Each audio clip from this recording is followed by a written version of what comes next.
போயிட்டு இருக்கு. செகண்ட் இப்ப நம்ம நெக்ஸ்ட் பாக்ஸுக்கு வந்தோம் அப்படின்னா டீச்சிங்ஸ் ஆஃப் ஜீசஸ், அதாவது அதிகாரங்கள் 5-7 வரை.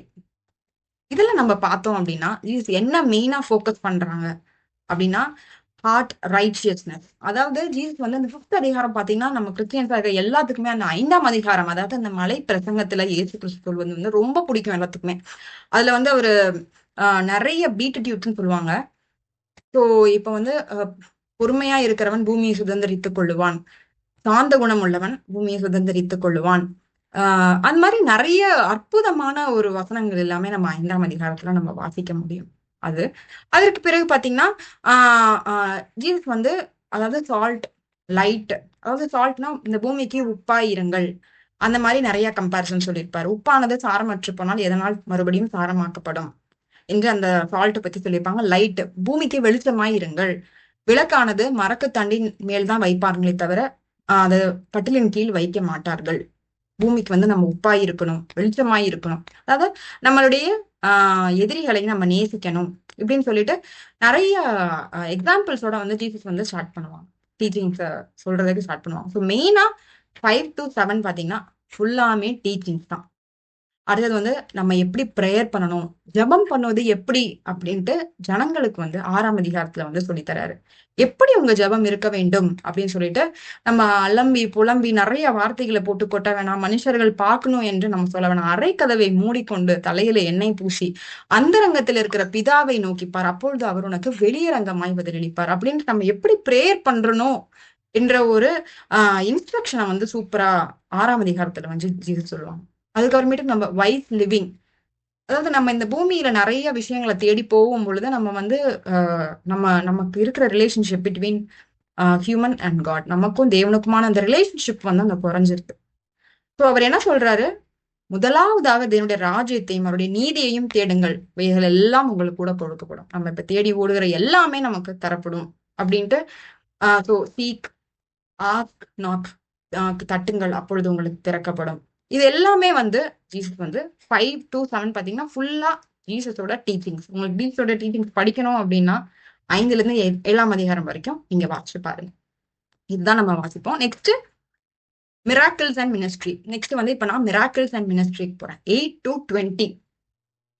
ஸோ ஃபர்ஸ்ட் பார்த்தது birth and preparation, second teachings of Jesus 5-7.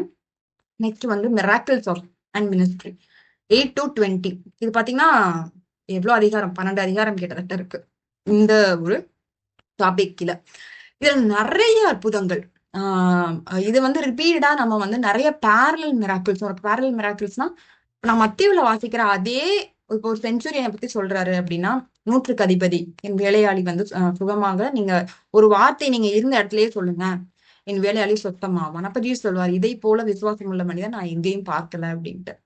அப்ப அந்த ஒரு மிராக்கிள் வந்து மத்தேயுல மட்டும் தான் இருக்கான்னு பார்த்தா இல்ல, மார்க்லயும் இருக்கு, லூக்லயும் இருக்கு. ஸோ இந்த மாதிரி பேரலல் மிராக்கிள்ஸ் எல்லாத்துலயும் சொல்லப்பட்டது. ஸோ மெயினா இப்ப நீங்க ஜீசஸோட மிராக்கிள்ஸ் அதெல்லாம் படிக்கணும் அப்படின்னா 8-20 வரைக்கும். ஸோ இதுல மெயினா என்னென்ன இருக்கு அப்படின்னா மிராக்கிள்ஸ்ல நம்ம படிக்கலாம். Next mission.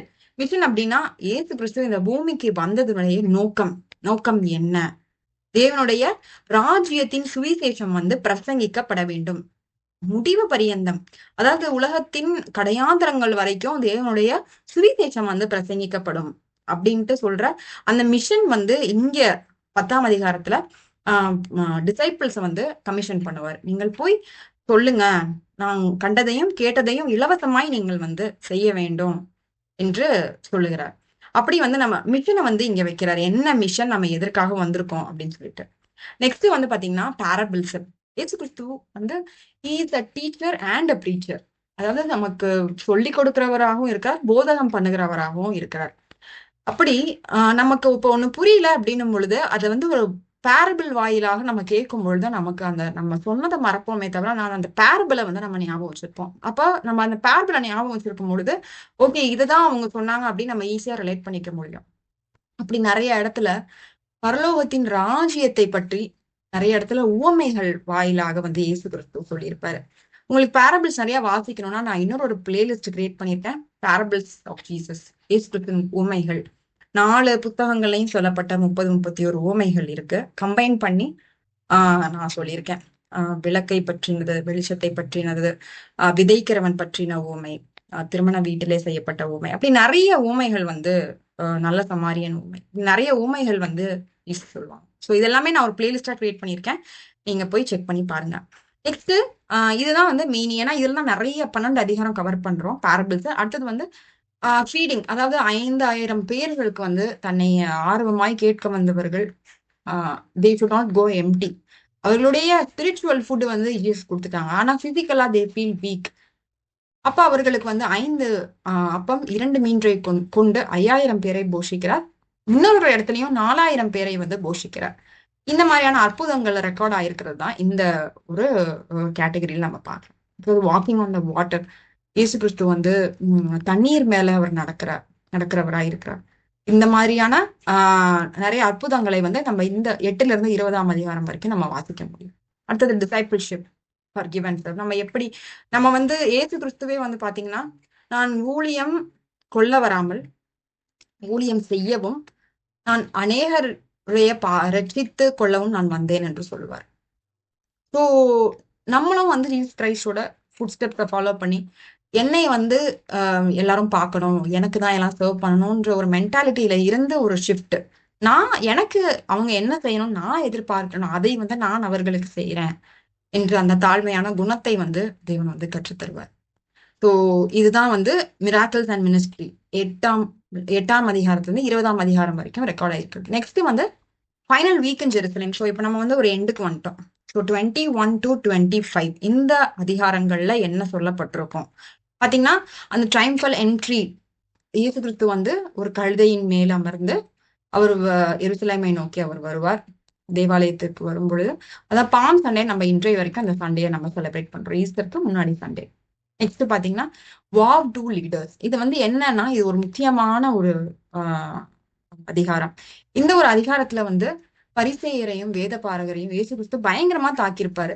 பிளைண்ட் கைட்ஸ், அதாவது குருடரான ஒரு வழிகாட்டி, குருட்டு வழிகாட்டி, தாங்கள் செய்வதை அறியாது, இன்னதென்று அறியாது இருக்கும் பொழுது மற்றவர்களுக்கு எப்படி அதை சொல்ல முடியும் என்று பயங்கரமாக பாரசீஸையும் வேத பாரகர்களையும் நிறைய தாக்கியிருப்பாரு. ஸோ அங்கதான் வந்து கான்ஃபிளிக்ட் ஸ்டார்ட் ஆகுது. கான்ஃபிளிக்ட் ஸ்டார்ட் ஆகி இது முன்னாடி இருக்கிற அதிகாரங்களையும் நம்ம படிக்கலாம். 8ல இருந்து 20 வரைக்கும் நான் சொல்லியிருக்கேன். அதுலயுமே கான்ஃபிளிக்ட் வித் ரிலீஜியஸ் லீடர்ஸ் இருக்கும். இது வந்து எங்க ட்ரிகர் ஆகுது அப்படின்னா, இயேசு கிறிஸ்துவை கொலை செய்ய அவர்கள் வகை தேடுகிறார்கள். அதை வந்து ட்ரிகர் ஆகிற பாயிண்ட் வந்து இயேசு கிறிஸ்துவுக்கும் பரிசேயர்களுக்கும் நிறைய வாக்குவாதம் ஏற்படுது. நடுவில் கல்லெறிய அவர்கள் முயற்சி செய்யறாங்க. அதெல்லாமே இங்க ரெக்கார்ட் ஆயிருக்கும். நெக்ஸ்ட் வந்து சைன்ஸ் ஆஃப் எண்ட் டைம்ஸ் 24ஆம் அதிகாரத்துல வந்து பாத்தீங்கன்னா, கடைசி காலம் பற்றின அந்த வெளிப்பாட்டை பத்தி இயேசு கிறிஸ்து சொல்லியிருப்பாரு. சீஷர்களும் கேட்பாங்க, உங்களுடைய 2ஆம் வருகை எப்படி இருக்கும், உலகத்தின் முடிவு எப்படி இருக்கும் அப்படின்னு கேட்கும் பொழுது நிறைய ஜீசஸ் வந்து சொல்லியிருப்பாங்க. ஸோ அதனால 24th சாப்டர்ல அதை நம்ம வாசிக்கலாம். நெக்ஸ்ட் வந்து இன்னொன்று வந்து முக்கியமா பாத்தீங்கன்னா, பி ரெடி. பி ரெடினா கடைசி காலம் வர வரைக்கும் நம்ம எப்படி இருக்கணும்னா, நம்மளுடைய கையில வந்து விளக்கு, எண்ணெய், திரி இதெல்லாம் அணையாம நம்ம எப்பொழுதும் ரெடி, நம்ம வந்து ரெடியா இருக்கணும். 10 கன்னிகைகளை வைத்து ஒரு உவமையை சொல்லுவார். இது எல்லாமே பாத்தீங்கன்னா final week in Jerusalem 21 to 25 நடக்குது. இதுக்கப்புறம் அப்படியே வந்தோம் அப்படின்னா அதுதான் last passion and victory. So இயேசு கிறிஸ்து முக்கியமான இந்த பூமிக்கு வந்ததற்கான ஒரு நோக்கம் என்ன என்று, அந்த நோக்கம் வந்து இந்த இடத்துல நிறைவேறுது 26ல இருந்து 28ஆம் அதிகாரம் வரைக்கும். ஃபர்ஸ்ட் 26ஆம் அதிகாரத்துல வந்து லாஸ்ட் சப்பர், தேர்ஸ்டே அன்னைக்கு வந்து ஜீசஸ் வந்து டிசைபிள்ஸோட சாப்பிடுறது, அப்பமும் ரசமும் குடிப்பது, கெத்சமனேல வந்து இயேசு கிறிஸ்து போய் அழுவது, அழுது நீங்களும் ஜெபம் பண்ணுங்க என்று சொல்லுவது, அப்புறம் யூதாஸ் காரியத்தால பிட்ரே பண்ணப்படுவது, இதெல்லாம் 26. 27ல வந்து கிராஸ் ட்ரையல். மெயினா வந்து ஃபோக்கஸ் பண்றது இயேசு கிறிஸ்து வந்து சிலுவையிலே அறையப்படுவது, டெத் அண்ட் த பரியல். அப்புறம் 28ஆம் அதிகாரத்துல ஹீஸ் ரைசிங். என்ன ஆகுமோ என்று மகதலேனா மரியாள் இவர்கள் எல்லாம் வந்து பார்க்கும் பொழுது இயேசு கிறிஸ்து இல்ல, ஏஞ்சல் வந்து சொல்றார், நீங்கள் தேடுகிறவர் இங்கே இல்லை, அவர் உயிர்த்தெழுந்தார் என்று. அப்ப வந்து ஜீசஸும் பாத்தீங்கன்னா அவர்களுக்கு வந்து ஜீசஸும் பார்த்துட்டு அவங்க வந்து நம்புறாங்க. தே லிட்ரலி சி ஜீசஸ் உயிர்த்தெழுதல் வந்து ஜீசஸ் ஆனோன்னே அவங்க எல்லாருமே டிசைபிள்ஸ் எல்லாருமே பார்த்து அவங்க பிரமிச்சு அவங்க சந்தோஷமா இருக்காங்க. இது வந்து சொல்லப்பட வேண்டும். இந்த ஒரு ஜீசஸ் பண்ண செய்த அந்த அற்புதம் அவர் தான் மெய்யான ராஜா என்று அவர்கள் நம்பி அவரோட மிஷனை வந்து கண்டினியூ பண்ணணும் என்று ஜீசஸுமே பாத்தீங்கன்னா கிரேட் கமிஷன் 28ஆம் அதிகாரம் கடைசி வசனத்துல வாசிச்சீங்கன்னா great commission he will commission the disciples to go and spread the good news to the world. So இப்படியாக இந்த ஒரு மத்தேயு அதிகாரம் இருக்கும். ஸோ இது வந்து நான் உங்களுக்கு சொன்னது எல்லாமே ஒரு கிளிம்ஸ் தான். ஸோ இதை வந்து ஒரு மெயின் அவுட்லைன் மாதிரி நீங்க வச்சுக்கிட்டு ஒவ்வொரு வசனமும் வேதாகமத்துல மத்தேயுல எனக்கு ரொம்ப பிடிச்ச புக் பாத்தீங்கன்னா மத்தேயு இருக்கிற அந்த 4 காஸ்பல் டே ஃபர்ஸ்ட் மத்தேயு யோவான் அதுக்கப்புறம் மார்க் லூக். ஸோ இந்த 2 புத்தகங்களுமே நீங்க மத்தேயு படிக்கும் பொழுது எந்த ஒரு வசனத்தையுமே நீங்க வந்து விட்டுறாதீங்க. ஜஸ்ட் லைக் தட் ஓவர்லுக் பண்ணிட்டு மேலோட்டமாக நீங்க போயிடாதீங்க. ஆழ்ந்து ஒவ்வொரு வசனத்தையும் நீங்க சிந்திங்க. ஒவ்வொரு வசனத்திலையும் இயேசு கிறிஸ்து ஏதாவது பேசுவார் நம்மகிட்ட. நெக்ஸ்ட் வீடியோல பார்க்கலாம். தேங்க்யூ.